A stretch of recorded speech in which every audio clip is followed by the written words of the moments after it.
Many ancient cultures and religions believed that words can have great power. They literally believed people could live or die by them. Hi, I'm Teja, Priyadarshini, founder for Akashic Center for Healing, and today we're talking about the power of words.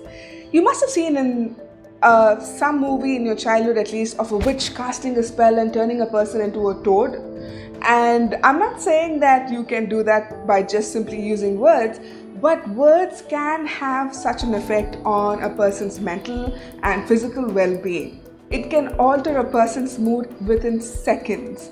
And it's not funny because words are so important, and the way you choose your words and the way you choose to use these words can alter your state of mind, your physical well-being. So next time you think of something, just be aware of the words. Are they positive or are they negative?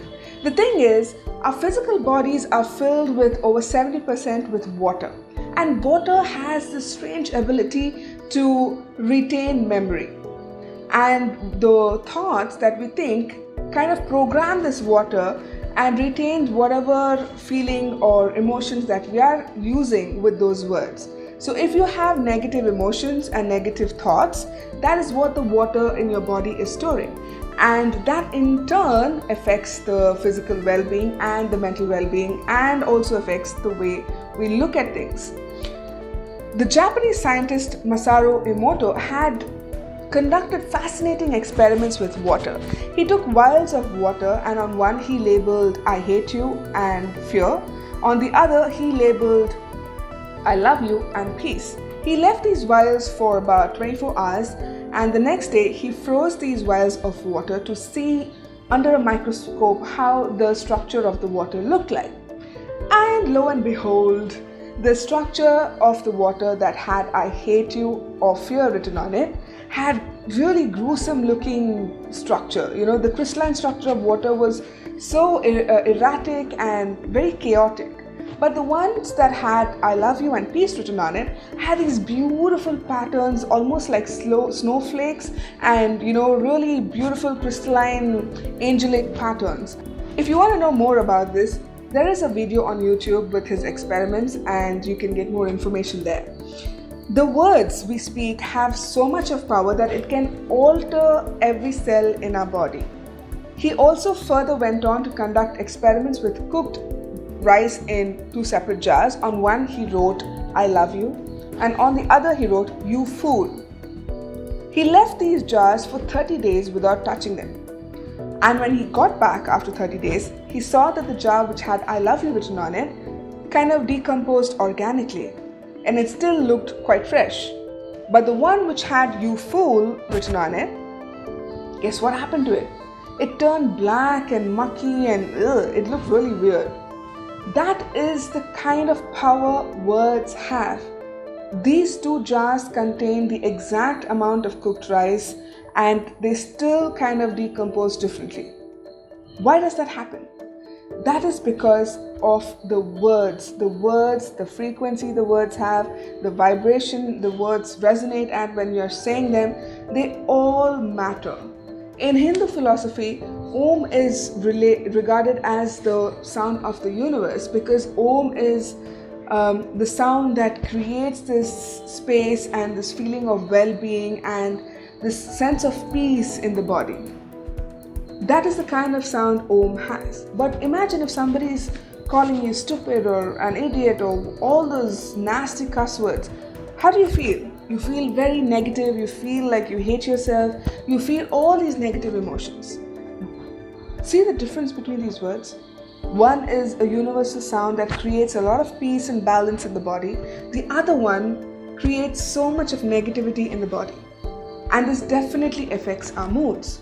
And sometimes when we keep repeating these words over and over again, they start to get embedded in our minds. And this kind of creates the illusion of truth effect.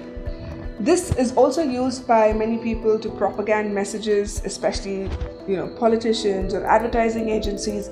If they want a message to get embedded in your head for recall value, they keep repeating the same phrases over and over again, so that it kind of gets stuck in your head like that song on constant loop in your mind. So Repeating words that are negative in your mind over and over again can also cause ill health, mental illness, and also alters your mood so drastically within like seconds.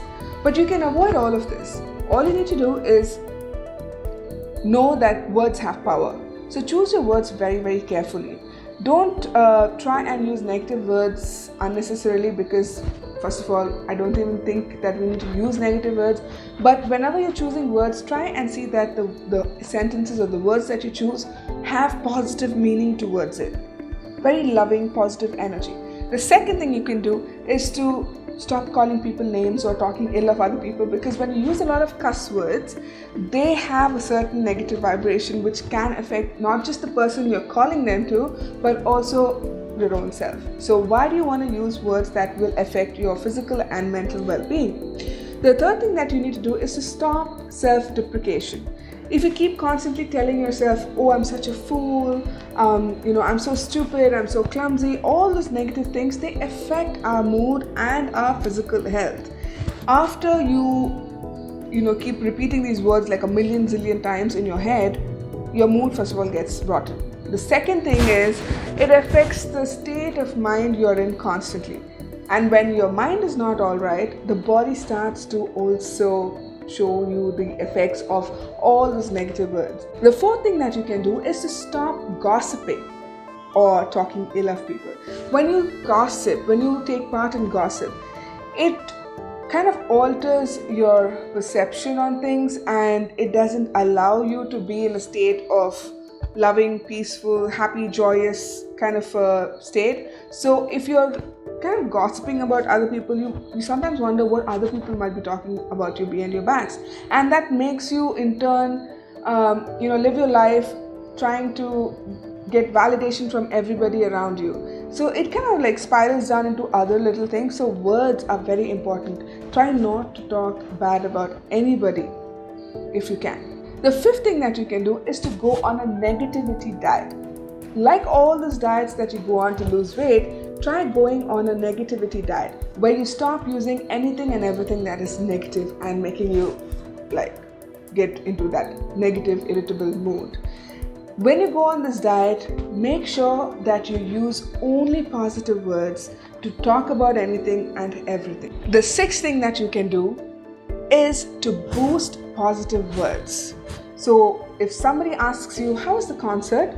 Instead of saying it was good, try saying, oh, it was fantastic, I had so much of fun, it was amazing, it was so awesome. When you use words like that to boost positive words, it kind of pumps you up with a lot of positivity and makes you feel extremely good.